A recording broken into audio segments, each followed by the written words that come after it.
अस्सलाम वालेकुम। मैं MA हमजा ट्रेडर से अली चौधरी आपकी खिदमत में हाजिर हूँ। आज हम आपके लिए सनलाइट सोलर कंपनी का 4.2 किलोवाट का सोलर इन्वर्टर लेकर आए हैं। इस इन्वर्टर का आज हम रिव्यू करेंगे, इसकी डिटेल बताएंगे। तो चलते हैं अपने इस इन्वर्टर के रिव्यू की तरफ। ये वाला जो सोलर इन्वर्टर है ये सनलाइट कंपनी का बना हुआ है और इस इन्वर्टर का जो मॉडल है वो है SLIV प्लस 4.2 किलोवाट। ये इन्वर्टर भी किलोवाट के अंदर आता है। इस इन्वर्टर की जो PV पावर है वो हमें मिल जाती है 5500 वाट। तो आप इस इन्वर्टर के साथ 10 पैनल इजीली लगा सकते हैं। ये इजीली लोड उठाते हैं।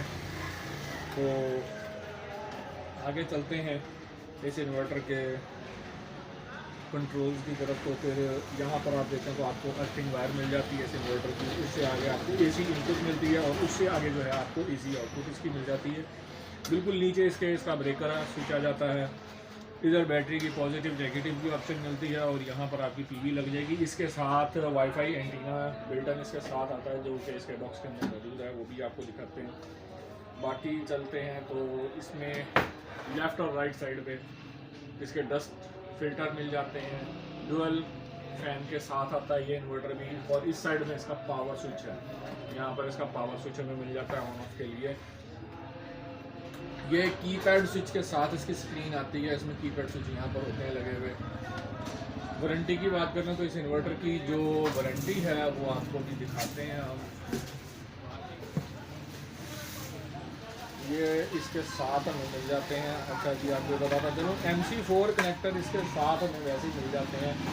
ये MC4 कनेक्टर इसके साथ हमें मिलते हैं। उसके बाद आ जाता है इस इन्वर्टर का वारंटी कार्ड।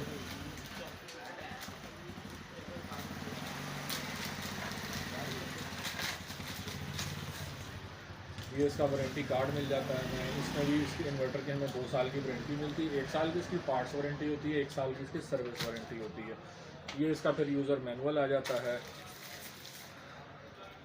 यूज़र मैनुअल के बाद आपको इसका वाईफाई का एंटीना मिल जाता है जो कि आपका यहाँ लगेगा। इसके साथ आप अपने मोबाइल को कनेक्ट कर सकते हैं। ये एंटीना लाजमी लगता है, उसके बगैर नहीं हो सकता। तो ये यहाँ पर जो है ना आपको एंड्रॉयड एप्लीकेशन मिल जाती है और इस तरफ इसका वाईफाई का पासवर्ड मिल जाता है जो कि आप QR कोड से स्कैन कर सकते हैं। अक्सर लोगों का ये सवाल होता है कि हम इस पर एप्लीकेशन कैसे यूज़ करेंगे। तो बाकी की आपको डिटेल इसकी बताते हैं इस इन्वर्टर की।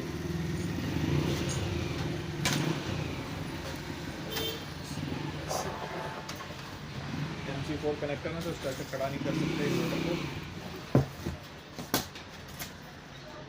तो जी इस इन्वर्टर के अगर वेट की बात कर लें तो इस इन्वर्टर का जो हमें वेट मिल जाता है वो 10.7 kg इसका ग्रॉस वेट है, जिसमें इन्वर्टर का जो नेट वेट है वो 9.4 kg मिल जाता है। तो इन्वर्टर क्वालिटी वाइज आपको भी बहुत अच्छा मिलने वाला है।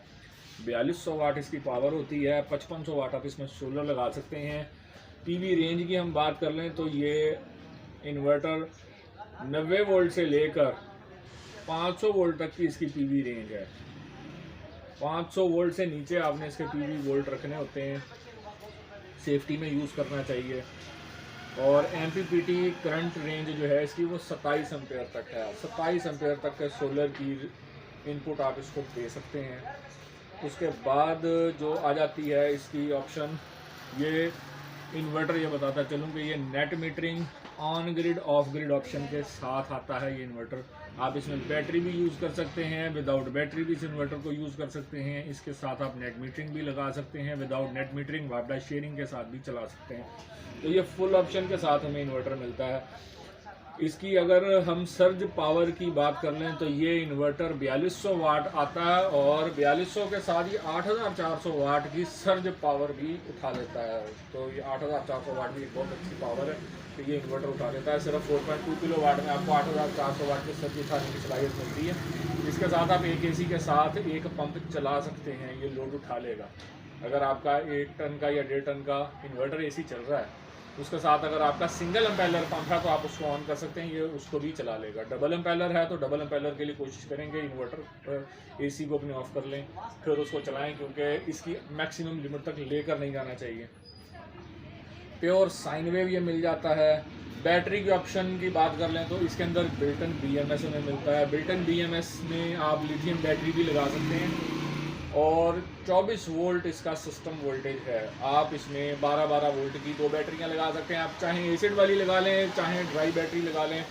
बेहतर ये होता है कि आप एसिड वाली ट्यूबुलर बैटरी भी लगाएं इन्वर्टर के साथ। अगर लिथियम आपके पास मौजूद है तो लिथियम बैटरी भी लगा सकते हैं, इसमें ऑप्शन है BMS की।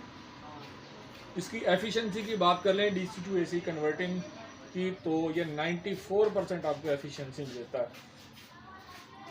तो ये बहुत अच्छी एफिशिएंसी दे देता है।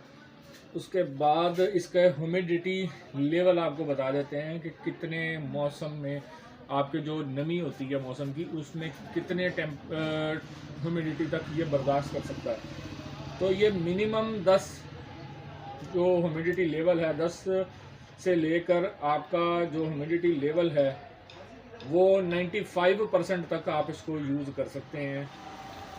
95% से ऊपर नहीं लेकर जाना चाहिए। अगर किसी के एरिया में 95% से ज़्यादा ह्यूमिडिटी लेवल होता है तो उसके लिए ये इन्वर्टर नहीं होते, वो फिर वहाँ पर IP65 ही लगाए इन्वर्टर।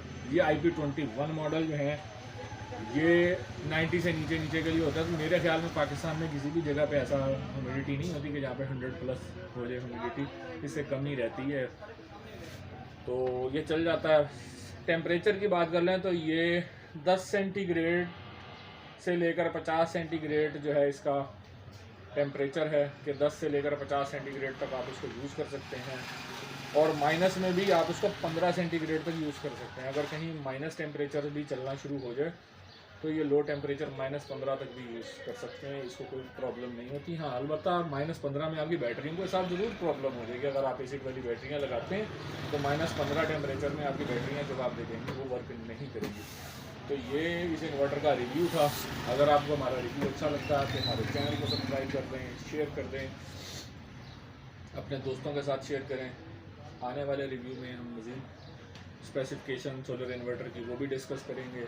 सोलर इन्वर्टर की इंस्टॉलेशन के हवाले से भी आपसे मज़ीद बात करेंगे। तो तब तक के लिए अल्लाह हाफ़िज़।